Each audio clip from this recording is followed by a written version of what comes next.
2019 সালের ডিসেম্বর। ফাহিম, বয়স 22, ঢাকার একটা প্রাইভেট বিশ্ববিদ্যালয়ে পড়ত সে। বন্ধুর বিয়েতে যোগ দিতে নাটোর যাচ্ছিল, কিন্তু দুর্ভাগ্য, শেষ বাসটা মিস হয়ে যায়। বন্ধুরা বলেছিল সকাল হলে চলে আয়, কিন্তু ফাহিম জেদি ছিল। সে রাতে রওনা দেওয়ার সিদ্ধান্ত নেয়। একটা মোটরসাইকেল ভাড়া করে রাত 12টার দিকে যাত্রা শুরু করে। প্রথম দিকে সব স্বাভাবিকই ছিল, কিন্তু রাত যত গভীর হচ্ছিল, রাস্তা তত বেশি নির্জন হয়ে উঠছিল। রাত 1:17। ঘন কুয়াশার মধ্যে দিয়ে একটা বাইক দ্রুত এগিয়ে যাচ্ছিল বগুড়া নাটোর মহাসড়ক ধরে। চারপাশ একদম ফাঁকা, না কোনো গাড়ির শব্দ, না কোনো মানুষের অস্তিত্ব, শুধু ঠান্ডা বাতাস আর দূরে কোথাও শিয়ালের ডাক।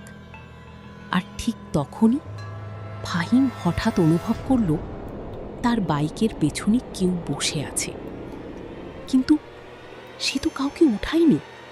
তাহলে পেছনে কে? রাত প্রায় 1:20। ফাহিম তখন মহাসড়কের একটা নির্জন অংশে পৌঁছে গেছে। ঘন কুয়াশার কারণে সামনে ঠিকমতো দেখা যাচ্ছিল না। হঠাৎ তার বাইকের হেডলাইটে একটা অবয়ব ভেসে ওঠে। রাস্তার পাশে দাঁড়িয়ে আছে একজন মহিলা, সাদা শাড়ি পরা, মাথা নিচু, লম্বা কালো চুলে মুখ ঢাকা। ফাহিম প্রথমে ভয় পেয়ে যায়, কিন্তু পরক্ষণেই ভাবে হয়তো কোনো বিপদে পড়েছে। সে ধীরে বাইক থামায়, কাঁপা গলায় জিজ্ঞেস করে, আপা, ও কোথায় যাবেন? মহিলা কোনো উত্তর দেয় না, শুধু ধীরে ধীরে হাত তোলে আর সামনে যাওয়ার ইশারা করে। ফাহিম কিছুক্ষণ দ্বিধায় থাকে, তারপর বলে, উঠেন। মহিলা ধীরে বাইকের পেছনে উঠে বসে। বাইক আবার চলতে শুরু করে, কিন্তু কয়েক সেকেন্ড পরই ফাহিম অনুভব করে তার পুরো শরীর ঠান্ডা হয়ে যাচ্ছে। অস্বাভাবিক ঠান্ডা, যেন বরফের পাশে বসে আছে। তার নিঃশ্বাস ভারী হয়ে ওঠে, হাত কাঁপতে শুরু করে। সে ধীরে ধীরে রিয়ার ভিউ মিররের দিকে তাকায়, আর তখনই তার বুকের ভিতরটা জমে যায়, কারণ মিররে কেউ নেই। পেছনের সিট একদম ফাঁকা, কিন্তু সে স্পষ্ট অনুভব করছে কেউ বসে আছে। ফাহিম ভয় পেয়ে যায়। সে দ্রুত বাইকের গতি বাড়াতে থাকে। ঠিক তখনই তার কানের পাশে খুব ধীরে একটা কণ্ঠ ভেসে আসে, তুমি আমাকে চিনতে পারোনি? ফাহিমের হাত জমে যায়। সে কাঁপা গলায় বলে, কি আপনি? কয়েক সেকেন্ড নীরবতা, তারপর আবার সেই কণ্ঠ, তুমি তো আমাকে ফেলে গিয়েছিলে। ফাহিমের মাথা কাজ করা বন্ধ করে দেয়। সে সাহস করে ধীরে ধীরে পিছনে তাকায়, আর যা দেখে তা কোনো মানুষের মুখ হতে পারে না। মহিলার মুখ অন্ধকারে ঢাকা, কিন্তু সেই অন্ধকারের ভেতর দুইটা জলজলে চোখ।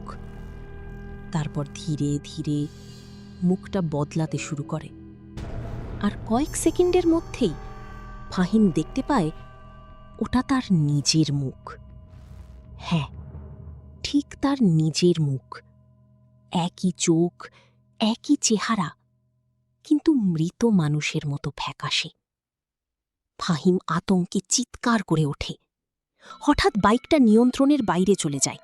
স্পিড বাড়তেই থাকে, ব্রেক কাজ করছে না। চারপাশের কুয়াশা আরও ঘন হয়ে যায়। রাস্তা যেন অন্ধকারের মধ্যে হারিয়ে যাচ্ছে। আর পেছন থেকে সেই কণ্ঠ ভেসে আসে, এবার তুমি আমাকে নামাবে? তারপর একটা বিকট শব্দ, সবকিছু অন্ধকার। পরদিন সকাল, স্থানীয় লোকজন রাস্তার পাশে একটা ভাঙা বাইক দেখতে পায়, আর তার পাশেই ফাহিমের নিথর দেহ পড়েছিল। পুলিশ রিপোর্টে লেখা হয়, নিয়ন্ত্রণ হারিয়ে দুর্ঘটনায় মৃত্যু। কিন্তু গ্রামের মানুষ আজও বিশ্বাস করে ওই রাস্তায় কিছু একটা আছে। কারণ প্রতি বছর শীতের রাতে ঠিক 1:17 লোকজন নাকি এখনো দেখতে পায় ঘন কুয়াশার মধ্যে দিয়ে একটা বাইক যাচ্ছে, আর তার পেছনে বসে আছে আর একটা ফাহিম। আজকের গল্প এখানেই শেষ, কিন্তু প্রশ্নটা এখনো রয়ে গেছে, সেদিন ফাহিমের বাইকের পেছনে আসলে কে বসেছিল?